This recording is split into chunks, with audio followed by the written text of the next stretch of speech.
And our first meeting with the parents were like, we have no idea if we can pull this off. And a year and a bit later, here I'm standing in my kurta, and we're back. And a lot of it has to do with a lot of hard work on our part and your support as well, because you all were a part of helping us get there, whether it was coming to our community lunches, buying pies and cookies, or sponsoring Kids to Go. It was all a part of us actually getting there, and your prayers and support really meant a lot to us. Now I'm supposed to talk to you about what our goals were, or what happened on the trip. And there was 3 things we wanted to accomplish there.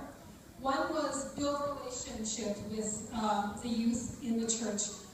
Most of our kids that went have been in our church for a long time, over 15 years, and they have heard about our relationship with Nepal Church for those 15 years. They've heard their relatives and family members and friends go there and come back with great reports. And so they wanted to go and build a relationship with some of the people in Nepal. There was also a service aspect for it. What can we do to serve there, and also what we can learn as well. So I'll start with relationship. We mixed with 4 different youth groups. We stayed at the church in Kathmandu, and there's actually some youth that live at the church who were kids off the street, and they are now living there and being raised by the family at the vineyard, and they go to school. And so we stayed there and they were there, so we got to know them quite well, and also we had quite a few other youth just come and hang out with us. Most evenings there was a group of at least 10 to 15 youth that came, and so they became friends, and they were so excited for us to be there. We went to a couple of little hill villages about an hour outside of Kathmandu and had meetings there, and the youth were there, but of course all the family members were there as well, and they just had a great time of getting to know each other.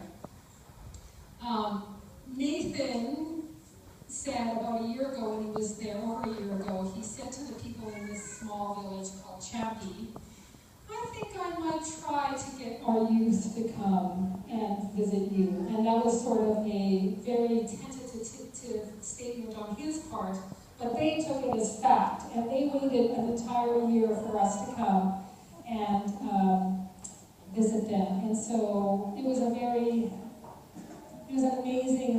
meeting with them to actually come, knowing, we didn't really know this, but they had been waiting for an entire year for us to come and just share with them and pray for them and celebrate with them by eating. A lot of eating happened there, and the main way to celebrate relationship in a major way is to kill a goat and have a feast with the goat. And so that happened twice.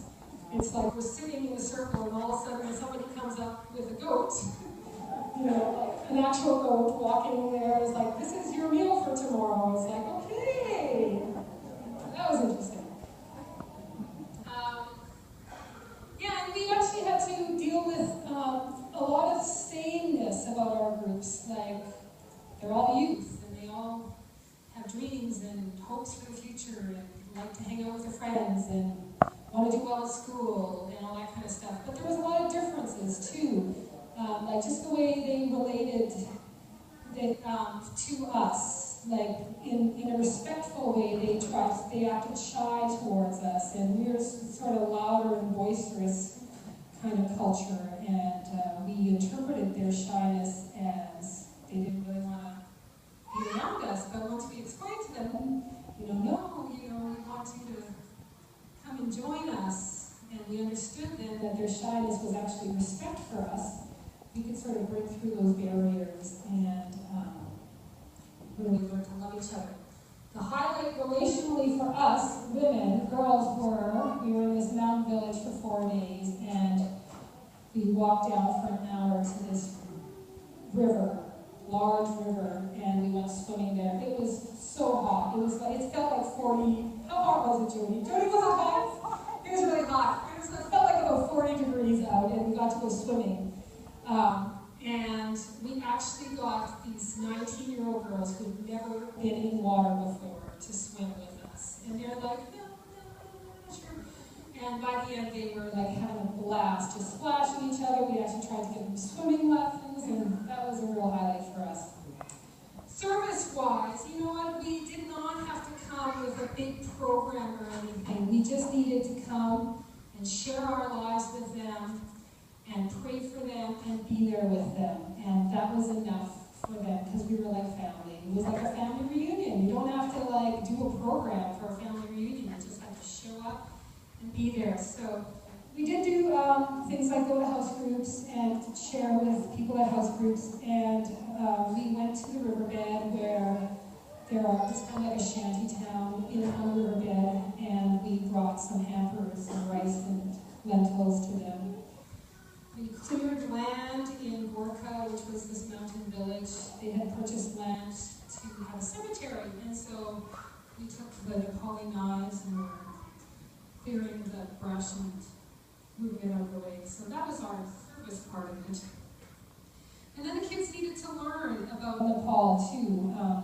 The culture, the religion, and how the Christians are part of what happens there. And so we visited temples, some Hindu temples, some Buddhist temples, and we just saw how ingrained the culture and politics and religion were all sort of a part of everybody's life, and it felt way more black and white to us than sort of like, oh yeah, here, you know, Buddhism, it's kind of cool, there's some really neat things about it, and, you know, like, it's just more gray here, you know, and as a Christian, we heard stories about people who became Christians who had no hope, you know, and they were sort of at the bottom of, like just at the bottom of their lives, and the Lord showed up for them, and Christians showed up and helped them, and gave them hope, and they found that Jesus was the hope.